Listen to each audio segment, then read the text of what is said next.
South Africa के खिलाफ दीपक हुडा को लग गई है चोट और हार्दिक पांड्या को दिया हुआ है पहले से रेस्ट। टीम इंडिया इस सीरीज में किस ऑलराउंडर को करेगी टेस्ट? कौन है बेस्ट और क्यों है टीम इंडिया में अनरेस्ट? यही तो डिस्कस करने के लिए बैठे हैं आज। तो भैया दीपक हुडा को चोट लग गई है और दीपक हुडा साउथ अफ्रीका के अगेंस्ट T20 सीरीज से बाहर हो गए हैं। हार्दिक पांड्या को पहले से ही रेस्ट दिया हुआ है। तो ऑलराउंडर अब इस टीम में कौन बचता है? यार पूरी टीम ऑलराउंडर नहीं है, आपको नहीं लगता?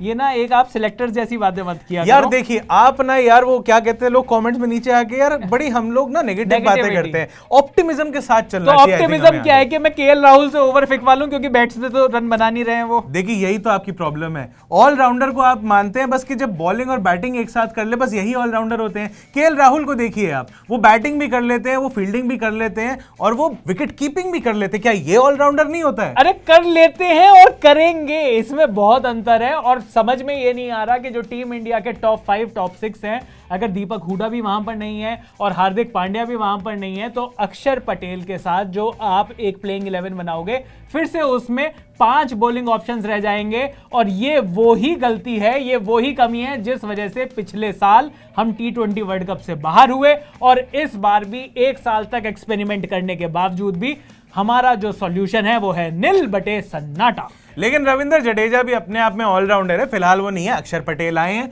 वो ऑलराउंडर है। शार्दुल ठाकुर को लाया जा सकता था जिनको ऑलराउंडर बोल के बहुत टाइम से बेच रहे थे, लेकिन उनकी बैटिंग उतनी ज्यादा अच्छी नहीं दिखाई पड़ रही थी। लेकिन बॉलिंग में इतने लकी टच था उनका, आते विकेट ले जाते थे। लेकिन फिलहाल वो टच भी चला गया था तो उनको हटा दिया है। तो ऐसे में आप ऑलराउंडर खोद के थोड़े ना लाओगे कहीं से। और नहीं तो अगर वैसे पूरा इंडिया बचा है भाई, तो खोदने के लिए तो ये जो टैलेंट जो ढूंढने के लिए तो इतनी बड़ी कमेटी, इतनी बड़ी बीसीसीआई, ये सारे के सारे जो लोग हैं सिलेक्शन कमेटी, ये किस लिए है भाई? मैं बात नहीं करता आपसे यार, आप ना लॉजिक वाली बात करते हो। मेरे को लॉजिक सुनना ही नहीं है। मैं इंडियन क्रिकेट टीम की तरफ से बात कर रहा हूं। आप देखो, अगर देखो यहाँ पे ऋषभ पंत हैं, हाँ। दिनेश कार्तिक है। दिनेश कार्तिक कभी तो जाके विकेट कीपिंग कर रहे होते हैं और कभी जाके एकदम पीछे खड़े हो जाते हैं कोने में, थर्ड मैन पे, वहां पे लॉन्ग ऑफ पे कहीं जाके खड़े हो जाते हैं। ऑलराउंडर नहीं है ऐसा खिलाड़ी। आपसे, लोगों से, सिलेक्टर से मैं ये पूछना चाह रहा हूं। अच्छा मैं शब्द वापस लेता हूं ऑलराउंडर।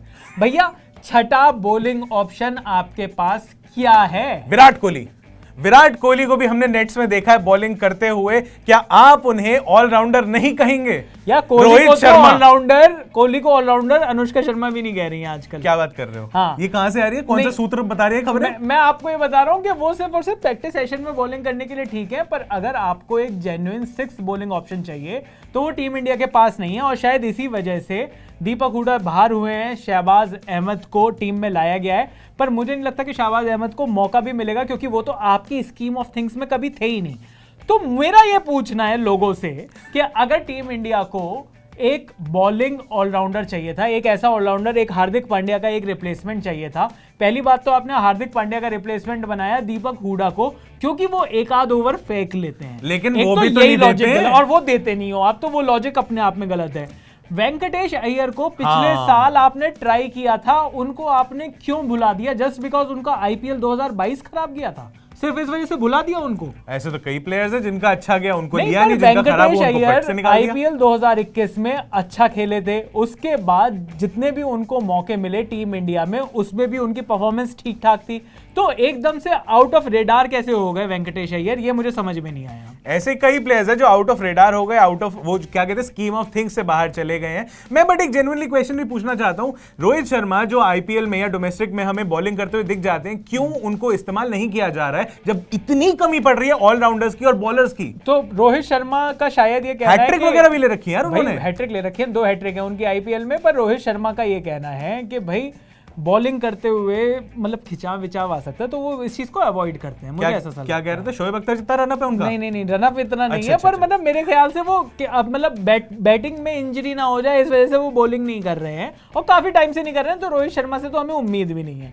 हमारी उम्मीदें सिलेक्टर्स से हैं, उनसे भी उम्मीद छोड़ दूं क्या? हाँ, उनसे तो छोड़ ही देनी चाहिए। अभी तक जिस हिसाब से ये लोग सिलेक्शन कर रहे हैं, जिस हिसाब से सिलेक्शन करने के बाद टीम मैनेजमेंट उसमें से 11 निकाल रही है, उम्मीद तो छोड़ देनी चाहिए। भाई श्रेयस अय्यर को आप लेकर आए एज कवर, समझ में आता है क्योंकि आप उनको वर्ल्ड कप में भी एज कवर लेकर जा रहे हो।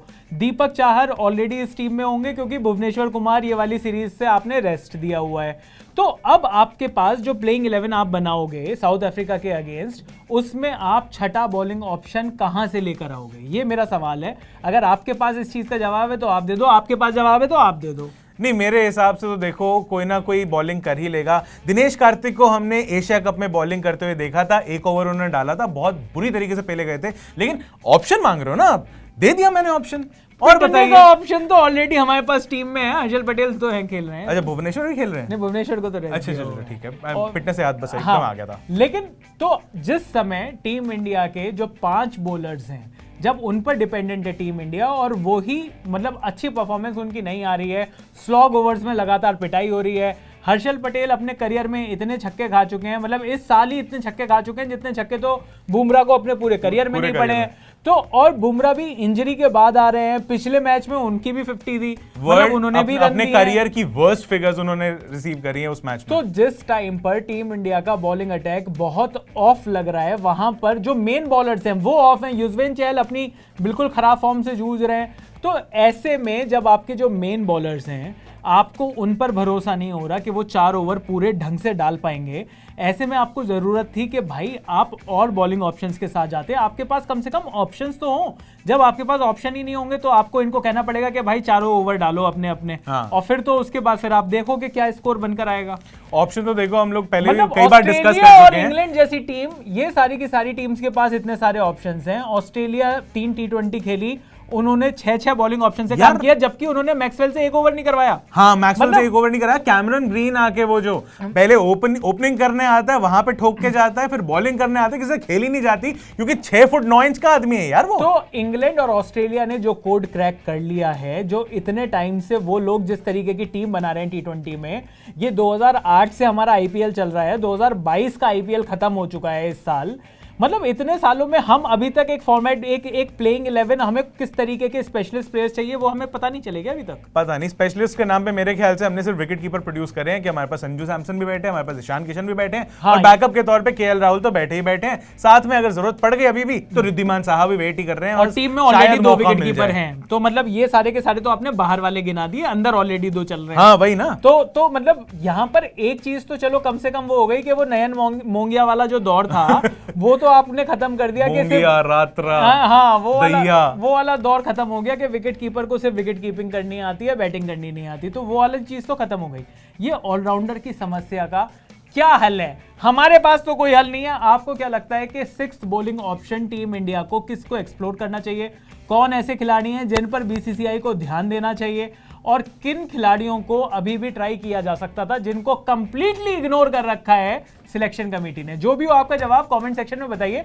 मुझे लगता है ये पॉइंट बढ़िया है, इस पॉइंट पर हमें और भी डिस्कशन करना चाहिए, जहां से लोगों से हमें फीडबैक मिले, लोगों के कमेंट्स हो, उन प्लेयर्स के नाम हमें डिस्कस करने चाहिए आगे। करेक्ट, मेरे हिसाब से KL राहुल को भी एक्सप्लोर करना चाहिए एज बॉलर। जितने कमाल के वो बैट्समैन, मतलब Indian cricket team, Indian management जो है KL राहुल को इतना कमाल मानती है, मुझे लगता है कि जैसी वो बैटिंग कर रहे हैं वैसी बॉलिंग भी कर लेंगे, क्या ही फर्क पड़ जाएगा, और थोड़ा सा मेहनत भी हो जाएगी। हाँ, और मतलब वैसे तो वाइस कैप्टन भी वो कमाल के हैं, जब कप्तानी करते हैं तो भी वो कमाल के हैं, मुंडा कमाल है वो, बहुत शानदार है। मेरे हिसाब से बॉलिंग ऑप्शन उनको एक बार एक्सप्लोर करके देखना चाहिए। नहीं तो और कसम से कह रहा हूं, क्या होगा, गंदी बॉलिंग ही करेंगे, टीम ने तो फिर भी उनको रखना है। सूर्य कुमार यादव से बॉलिंग करवाएं यार, मेरे को लगता है कभी कभी जहीर खान को वापस ले आना चाहिए, या फिर अंदर और कौन है उनके मेंटल कंडीशनिंग नहीं वो तो चलो ठीक है। मैं कह रहा हूं कि टीम में मेंटल कंडीशनिंग कोच है ना, वो पैडी अपटन, वो बॉल उपटन लगा रहे, वो चंदन और उपटन का घोल लगाकर वो भी ऐसे बॉलिंग कर देंगे, वो ऐसे चकरा देंगे मेंटली ऐसे सामने वाले को। फिर भी अगर आपके पास कोई ऑप्शन दिखाई दे रहा हो, मजाक नहीं उड़ा रहा, पर ये मजाक उड़ाने वाली ही टीम है। मतलब इससे पहले कि हमारा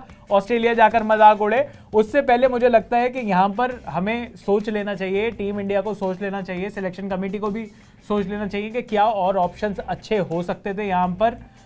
अगर आपके पास कोई ऑप्शन है तो कमेंट सेक्शन आपके लिए खुला हुआ है। मतलब जितने भी लोग हैं जो टीम में अभी नहीं है, जो आपको लगता है कि टीम में होने चाहिए थे, ऑलराउंड ऑप्शंस, अच्छे बॉलर्स, आपको जो भी लगते हैं नीचे कमेंट सेक्शन में आप बताते चलो। बाकी अगर इंस्टाग्राम पे भी हमसे पर्सनली कहना चाहते हो तो भी बताते चलो। इनका इंस्टाग्राम हैंडल है @चयन रस्तोगी और इनका इंस्टाग्राम हैंडल है @Abhishek_Manchanda_। बाकी अनकट को हर जगह पे सब्सक्राइब कर लो, लाइक कर लो, फॉलो कर लो। कहां पे? इंस्टाग्राम पे, यूट्यूब पे, फेसबुक पे, और कहां नई जगह कहां हैं हम? ट्विटर और लिंक्डइन पर भी हम हैं, तो आप वहां पर भी हमें फॉलो कर सकते हो। बस हमें फॉलो करते रहिए, प्यार बनाए रखिए और देखते रहिए अनकट।